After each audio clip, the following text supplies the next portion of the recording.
And before whom 3 fell, even of that horn that had eyes, and a mouth that spake very great things, whose look was more stout than his fellows. And that's going into America. Yep. America, going into America's pride, man. More stout than his fellows. More bold. More exalted also than all the other kingdoms of those other 4 beasts. Even to put it in Revelation's terms of the breakdown, the 8th was more stout than the 7th. Basically, America was more powerful than Great Britain was. Yeah. But it stemmed from out of Great Britain. Right. They had to have those wars that took place. Yep. Those revolutionary wars. Revolutionary, I think it was the Spanish, Roman, and the French, and Indian, or something like that. And the British. The British, yeah. That was the revolutionary. They got free from, yep. Yeah, there was civil wars that was popping up. But we know that America got its independence by defeating Great Britain. Yep. Those were those 3.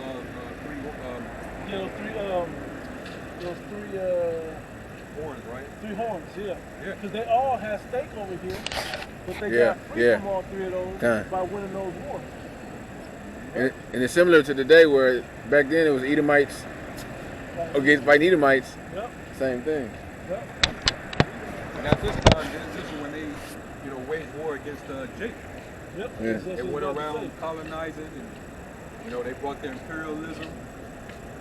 They conquered us and made us basically their property.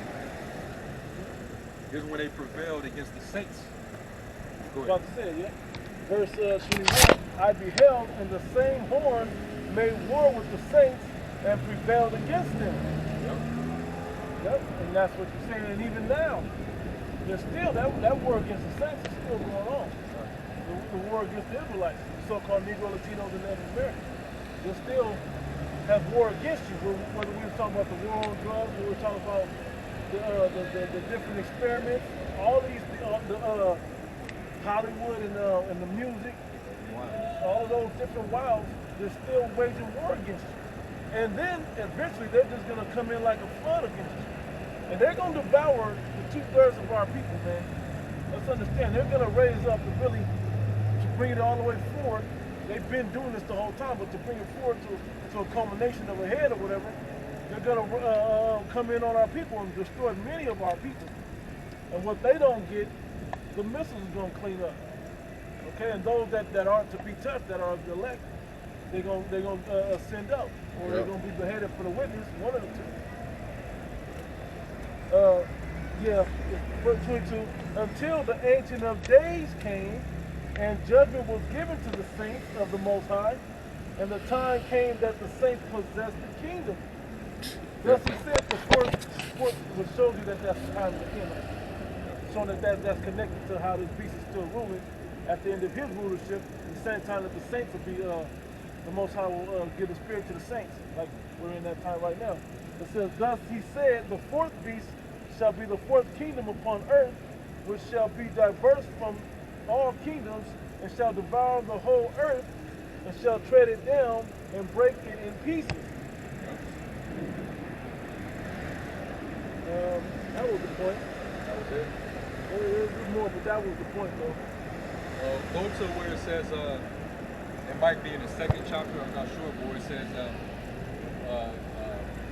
how the Lord's basically going to set up a kingdom that should not be left to other people. I think it might be in the 2nd chapter. Let me make sure it's not here. She said the kingdom will not be left to other people. Yeah. That one. Yeah. You got it too. You got it. You got it right there. I'm trying to find a good starting point. Yeah. 40, yeah. Since we was talking about the iron and miry clay, from 37. Daniel chapter 2, verse 37. Thou, O King, art a King of kings, for the power of heaven hath given thee a kingdom, power, and strength, and glory, and whosoever and wheresoever the children of men dwell, the beasts of the field and the fowls of the heaven have given into thine hand, and have made thee ruler over them all. Thou art And that's described in the first kingdom that ruled, which was Babylon. Thou art this head of gold. Yep. And after thee shall arise another kingdom inferior to thee, and another third kingdom of brass, which shall bear rule over all the earth. That's the Medio-Persian Empire. Mm-hmm. Verse 40. And That's like in the kingdom of brass is dealing with Greece. Yeah. All right, go ahead. And the fourth kingdom shall be strong as iron. Yep, and that's going into Rome. You know that the Greeks pretty much they took power, you know, because the Hasmonean dynasty was, the Lord was dealing with, and that was Jacob. You know, after the Ptolemaic dynasty versus the Seleucid dynasty. Towards the end of that, Jake was starting to, rise up. But then, they started making deals and pacts with Rome that was rising up into power. And next thing you know, Rome just rose. Yeah. Disseminated right into the Roman Empire. Well, they go and they always talk about that on in the Maccabees. Yeah. But that also goes into the movie 300, both of the 300 movies.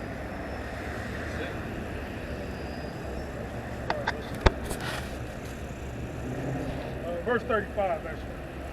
Then was the iron, the clay, the brass, the silver, and the gold broken into pieces together and became like the shaft of the summer threshing floors, and the wind carried them away that no place was found for them. And the stone that smote the image became a great mountain and filled the whole earth. And that stone is talking about Yahweh. Right. All right? Because he's going to come as a destroying mountain. Right. He's going to devour this kingdom all at once, man. All right? And that's why there's going to be no rule, no throne. He's going to have all the crowns on his head. All right?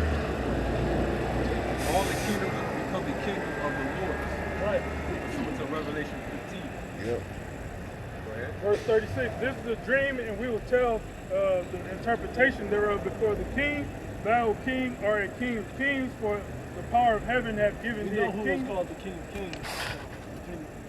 Hath given thee a kingdom, power and strength and glory, and wheresoever the children of men dwell, the beasts of the field and the fowls of the heaven hath he given into thine hand, and hath made thee ruler over them all.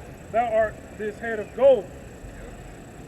And after thee shall arise another inferior, another kingdom inferior to thee, and another third kingdom of brass, which shall bear all the earth. And the fourth kingdom shall be strong as iron. For as much as iron breaketh in pieces and subdued all things, and has iron that breaketh all these shall it break in pieces and bruise. Yep. The Roman army was strong. And then they were diverse from the other kingdoms because, prior to Rome, kings that sat up on the throne, it was inherited through their fathers. Right. They raised up heirs to sit on the throne after them once they were deceased. And their sons usually were the succeeders. All right? But Rome, they had a different system, a whole nother setup. Where basically it went from a republic to an empire. All right? You had the bureaucrats which was the rich. They had it at one point in time, and then it became an aristocracy. That's when they started to implement, voter, the implementation of a system where you vote. Like a democratic system. Like a democratic system. So-called, whatever. That's the same thing with the plebeians and the patricians. Yeah.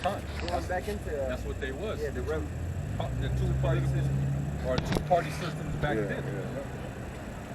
Okay, so you had men that were voted in to becoming Caesars, king, president, whatever you want to call it.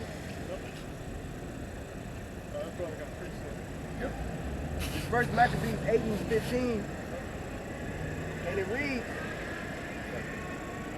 8 and 15. Moreover, how they made for themselves a senate house, wherein 320 men sat in council daily, consulting always for the people, to the end that they might. That's the same setup they now have. You know, we gotta go to the Speaker of the House, the Senate, the House of Representatives, House of Representatives, the Senate, the three branches of government, Congress, all the Congress. That's what I was looking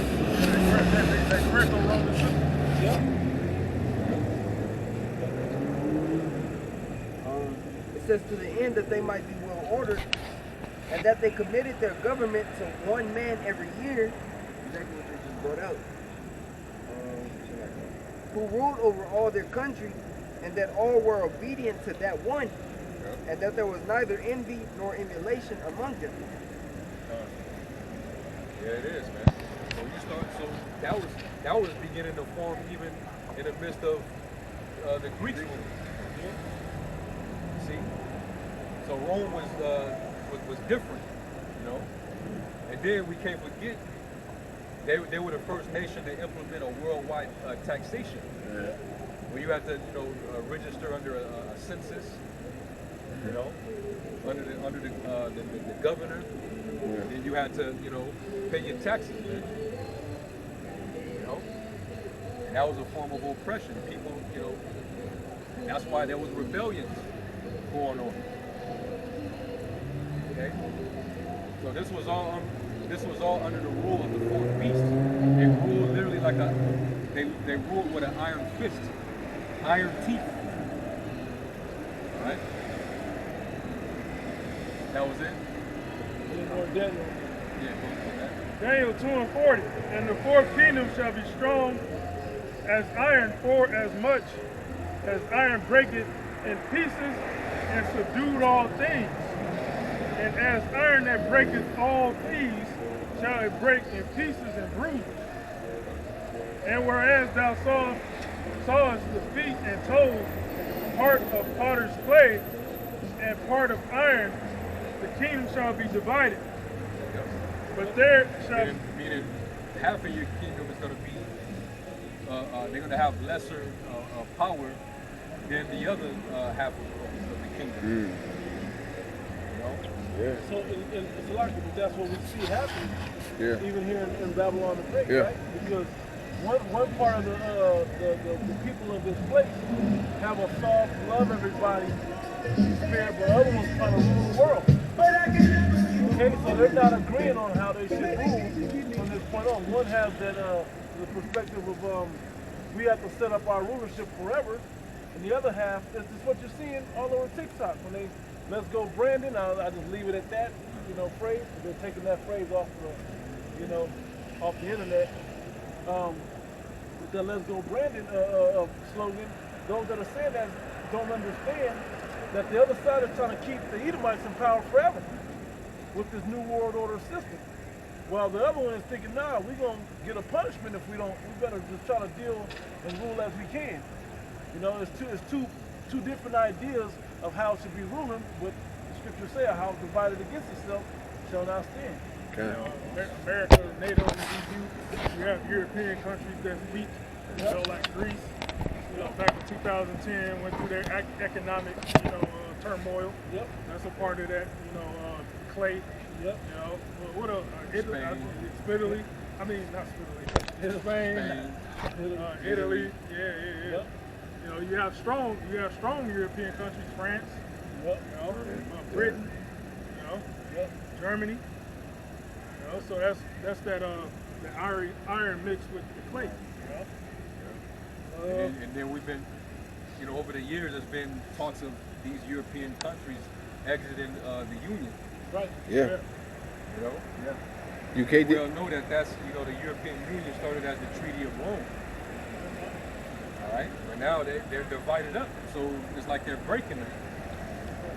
They don't see eye to eye with each other, man. Especially when it comes to the policies coming from this wicked place. They don't see eye to eye, man. Poland is the latest to talk about leaving the Union. Yep. So they're